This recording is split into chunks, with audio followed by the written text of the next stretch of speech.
राजाचें व्हडपण. भोज राजा हो गिरेस्त आनी धर्मीक आशिल्लो. ताच्या उदारपणाच्यो जायत्यो कथा ताच्या राज्यासावन हेर राज्यांतय पाविल्ल्यो. ह्याच कारणाक लागून तो जायत्या जाणांचे तो पुजेचें थळ जाल्लो. राजा भोजाक एक फावट अस्वस्थताय जाणवली तेन्ना दोतोरांनी हात जोडले.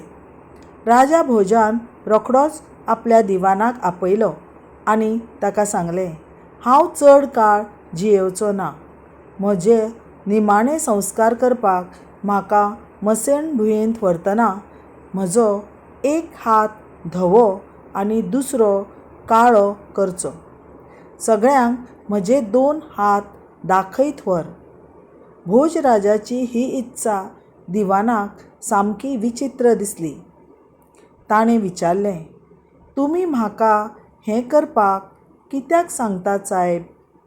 राजान म्हणलें, म्हजे रिते हात पळोवन राजा आसूं वा भिकारी आसूं, सगळे मरतकच रिते हातांनीच वतात हें सगळ्यांक कळटलें.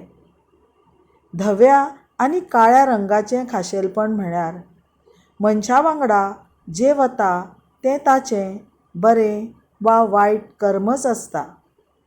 जल्मासावन मरणा मेरेन बरीं कर्तुबां आनी बरें आचरण तिगोवन दवरचें अशें सगळ्यांक हें सुचोवपाचें आसा.